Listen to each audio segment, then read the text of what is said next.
Bonjour à tous, on se retrouve dans cette vidéo en communication pour aborder l'empathie. Si vous avez déjà vu la vidéo portant sur l'écoute active, j'ai déjà abordé très brièvement ce qu'était l'empathie.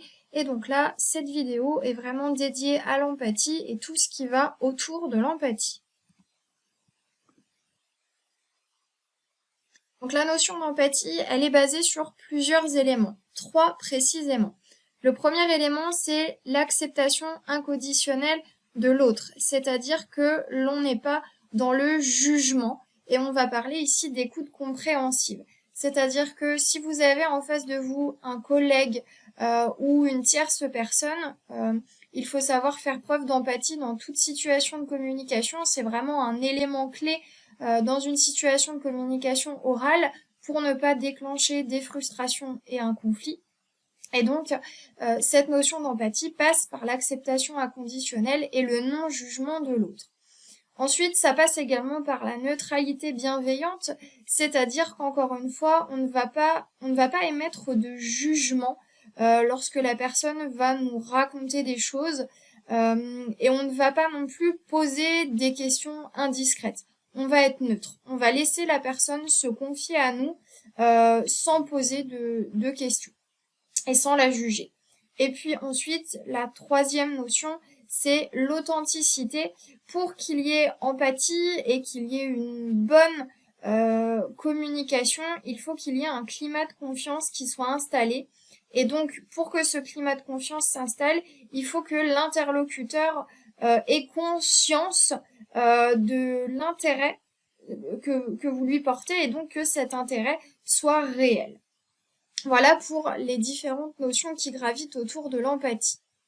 L'intelligence émotionnelle est une autre partie de l'empathie et cette intelligence émotionnelle sert à prendre conscience de l'influence que l'on peut avoir sur les autres. Alors ici, l'influence a une connotation positive et non pas une connotation négative. C'est la manière dont on peut tirer les autres vers le haut. Et donc ici, ça c'est plutôt sur une équipe de collègues. Donc que vous travaillez dans le commerce, dans le domaine du sanitaire et du social ou dans le domaine administratif, vous aurez des collègues, vous serez amené à communiquer avec, mais vous serez également amené à communiquer avec des usagers, des clients ou des personnes externes. Et donc, l'intelligence émotionnelle va vous permettre d'avoir une influence positive sur ces personnes. Il est très important dans le domaine professionnel de faire preuve d'empathie et l'intelligence émotionnelle aide à faire preuve d'empathie. Donc dans l'intelligence émotionnelle, on a 4 sphères. Donc la première sphère, c'est ce qu'on appelle la conscience de soi. Il faut qu'on ait conscience de ses émotions et évidemment celles des autres pour rentrer en relation avec les personnes et ça va permettre de développer la confiance en soi. Ensuite, la deuxième sphère, c'est la maîtrise des émotions. Il faut qu'on apprenne à gérer ses émotions. Alors c'est quelque chose de très compliqué, mais il faut que ces émotions, nos émotions, soient gérées de manière adaptée pour que l'on puisse atteindre nos objectifs dans de bonnes conditions. Ça veut dire que dans le milieu professionnel, vous devez apprendre à maîtriser vos émotions, même si parfois c'est quelque chose de très compliqué, et ça va vous permettre, cette gestion des émotions, de gagner en efficacité. Si vous savez gérer vos émotions lors d'une situation compliquée, vous gérerez cette situation compliquée beaucoup mieux et surtout beaucoup plus vite. Donc ça vous permettra de gagner en efficacité et en productivité. Ensuite, la troisième sphère, c'est l'autonomie émotionnelle. Donc cette troisième sphère, on ne peut pas l'atteindre, bien évidemment, si on n'a pas atteint, si on ne maîtrise pas celle de la maîtrise des émotions et de la conscience de soi.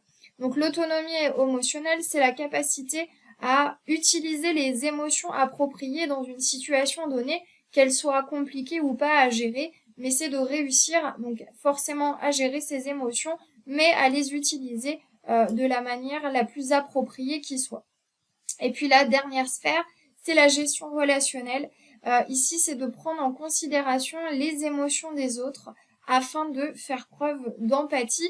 Et donc, dans une équipe de travail, prendre considération des émotions des autres et donc réussir à se mettre à la place des autres, ça va permettre de gagner en efficacité de travail au niveau de la négociation, de l'argumentation, et puis ça va permettre également d'améliorer la coopération et l'animation d'équipe, puisque les personnes que vous avez en face de vous, elles ne vont pas se braquer, elles vont comprendre que vous réussissez à les comprendre et à vous mettre à leur place.